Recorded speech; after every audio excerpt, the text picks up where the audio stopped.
അനീഷിനെ ലാലേട്ടൻ ചതിച്ചു. ഇങ്ങനെയാണ് പല കമൻസാണ് ഇപ്പോൾ കാണാനിടയായത്. അതുകൊണ്ടാണ് ഇങ്ങനെ ഒരു വീഡിയോ ചെയ്യുന്നത്. അതായത് പലരും അങ്ങനെയാണ് തെറ്റിദ്ധരിച്ച് വെച്ചിരിക്കുന്നത്. അതായത് ഇന്നലെ ബിഗ് ബോസിൻ്റെ വിന്നറിനെ പ്രഖ്യാപിക്കുന്ന സമയത്ത് ഇവരുടെ രണ്ടുപേരുടെയും വോട്ടിംഗ് പെർസെൻറ്റേജ് കാണിച്ചിരുന്നു. അപ്പോൾ നമ്മൾ ഒരു വിന്നറിനെ പ്രഖ്യാപിക്കുന്ന സമയത്ത് പലതരം ഡ്രാമയും കാണിക്കുമല്ലോ, കുറച്ചൊരു ഹാർട്ട് ബീറ്റ് കൂടാനൊക്കെ വേണ്ടിയിട്ട്. അപ്പോൾ അങ്ങനെയുള്ള രീതിയിൽ പലതരത്തിൽ ഈ വോട്ടിംഗ് പെർസെൻറ്റേജ് കൂടുകയും കുറയുകയും ചെയ്യുന്നതൊക്കെ കാണിച്ചു.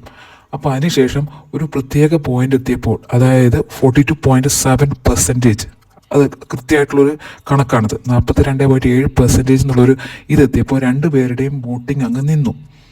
രണ്ടുപേരും പിന്നെ കൂടുന്നില്ല കുറയുന്നില്ല. അങ്ങനെ ഒരു സിറ്റുവേഷനിൽ എത്തിയപ്പോൾ ലാലേട്ടൻ പറഞ്ഞു, ഇനി അധികം വേണ്ട, ഡ്രാമ വേണ്ട, ഞാൻ തന്നെ അങ്ങ് പ്രഖ്യാപിക്കാമെന്ന് പറഞ്ഞിട്ട് അനുവിൻ്റെ കൈ പൊക്കി അനുവാണ് വിന്നർ എന്ന് പറയാനുണ്ടായത്.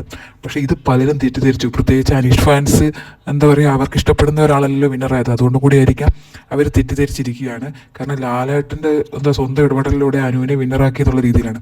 അപ്പോൾ ആദ്യം നിങ്ങൾ മനസ്സിലാക്കുക, അതിനകത്ത് ബിഗ് ബോസിൻ്റെ ഭാഗത്ത് തെറ്റുണ്ട്, ഏഷ്യാൻ്റെ ഭാഗത്ത് തെറ്റുണ്ട്. കാരണം വെച്ചാൽ അവർ കറക്റ്റ് ആ പെർസെൻറ്റേജ് ലാലേട്ടനെ പ്രഖ്യാപിച്ച ശേഷം ഇവരുടെ പെർസെൻറ്റേജ് മാറിയിട്ടുണ്ടായിരുന്നു. അതായത് അനീഷിന് 42.7% മാത്രമേ വോട്ടുണ്ടായിരുന്നുള്ളൂ. പക്ഷേ അതിനുശേഷം അനുവിൻ്റെ കൂടിയിട്ട് അനുവിന് 57.3% വോട്ടുണ്ട്.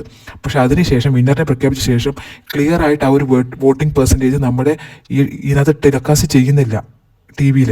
അപ്പോൾ അതാണ് എല്ലാവർക്കും ഒരു തെറ്റിദ്ധാരണ വരാൻ കാരണമായത്. കാരണം ലാലേട്ടൻ സ്വന്തം മുൻകൈ എടുത്ത് അനുവിനെ വിന്നറാക്കി എന്നുള്ള രീതിയിലാണ്. പക്ഷേ അത് നമ്മൾ 42.7% വെച്ച് നിന്നതെന്ന് വെച്ചാൽ അനീഷിന് അത്രേ വോട്ടുള്ളൂ. അതിന് ശേഷം കിട്ടിയ ആൾ വിന്നറാവും എന്നുള്ളത് ഡയറക്റ്റ് ടി വി നോക്കുമ്പോൾ കാണും, എല്ലാവർക്കും മനസ്സിലാവും. പക്ഷേ അതിന് പകരം ലാലേട്ടൻ കുറച്ച് ഡ്രാമാറ്റിക് ആയിട്ട് കാണിച്ചിട്ട് കൈ പൊക്കുന്നതേ ഉള്ളൂ അനുവിൻ്റെ. അല്ലാണ്ട് ഇതിനകത്തൊരു കള്ളത്തരം ഇതൊന്നും നടത്താൻ പറ്റില്ല. വോട്ടിങ്ങിൽ അങ്ങനെയൊന്നും ചെയ്യാൻ പറ്റില്ല എന്നുള്ള കാര്യം ആദ്യം മനസ്സിലാക്കണം. നമുക്ക് ഇഷ്ടപ്പെടുന്ന ഒരാൾ വിന്നറാകാതിരിക്കുമ്പോൾ പലതരത്തിലുള്ള ഒരു വിഷമവും ഇതൊക്കെ എല്ലാവർക്കും ഉണ്ടാകും. പക്ഷേ എനിക്ക് തോന്നുന്നു ഏഷ്യാൻ്റെ ഭാഗത്ത് വളരെ തെറ്റുണ്ട് ഇതിൽ. കാരണം എന്ന് വെച്ചാൽ ആ വോട്ടിംഗ് പെർസെൻറ്റേജ് പിന്നെ അവർ വൃത്തിക്കൊന്നും കാണിച്ചിട്ടില്ല. നമ്മൾ വിന്നറെ പ്രഖ്യാപിച്ച ശേഷം നമ്മുടെ ക്യാമറ ഒന്ന് റൗണ്ട് ചെയ്യും ആ ഒരു സ്ക്രീന്, ആ ഒരു സോങ്ങിൻ്റെ കൂടെ. അപ്പം നിങ്ങൾ ആ സ്ക്രീനിൽ നോക്കിയാൽ കാണാം അനീഷിന് 42.7%, അനുമോൾക്ക് 57.3% ഉണ്ട്. അല്ലാതെ ലാലേട്ടൻ മുൻകൈ എടുത്തിട്ട് അങ്ങനെ വിന്നറാക്കിയതല്ല എന്ന് നിങ്ങൾ ആദ്യം മനസ്സിലാക്കണം. ഇതിങ്ങനെ കുറേ പേര് ചർച്ച ചെയ്യുന്നത് കണ്ടു. പിന്നെ എൻ്റെ ആണെങ്കിലും കുറച്ച് റിലേറ്റീവ്സൊക്കെ അങ്ങനെ ലാലേട്ടൻ ചതിച്ചു എന്നുള്ള രീതിയിലൊക്കെ സംസാരിക്കുന്നത് കണ്ടു. അതുകൊണ്ട് ഞാൻ പറയുന്നത് ഇത് തെറ്റിദ്ധാരണയാണ്. നമ്മൾ വെറുതെ ഡ്രാമാറ്റിക്കായിട്ട് ഇങ്ങനെ പറയുമല്ലോ, ഇങ്ങനെ കാണിക്കുമല്ലോ ജസ്റ്റ് ടി വിയിൽ കുറച്ച് ഹാർട്ട് ബീറ്റ് കുറച്ച് സമയം പോകാൻ വേണ്ടിയിട്ട്. അപ്പോൾ ലാലേട്ടൻ ആ സ്റ്റോപ്പ് എന്ന് പറയുന്നത്, അതായത് 42.7% മാത്രമേ അന്വേഷണം വോട്ടുള്ളൂ. ആ ഒരു പ്രത്യേക പോയിന്റ് വെച്ച് രണ്ടുപേരുടെയും വോട്ടിംഗ് അങ്ങ് നിന്നു. അതിന് ശേഷം വോട്ട് വരുന്നത് അനുമോൾക്കാണ് കൂടുന്നത്. അപ്പോൾ ആ ഒരു പോയിന്റ് വെച്ച് നമുക്ക് അറിയാൻ പറ്റും അനുമോളാണ് വിന്നർന്ന്. പക്ഷെ അങ്ങനെ അറിയാൻ അല്ലല്ലോ വേണ്ടത്. ലാലേട്ടൻ ഒരാളുടെ കൈ പൊക്കുമ്പോഴല്ലേ അറിയേണ്ടത്. അങ്ങനെയാണല്ലോ കണക്ക്. അപ്പോൾ അതുകൊണ്ട് ലാലേട്ടൻ സ്റ്റോപ്പ് എന്ന് പറഞ്ഞിട്ട് ഞാൻ പറയാമെന്നുള്ള രീതിയിൽ അങ്ങ് പറഞ്ഞതേ ഉള്ളൂ.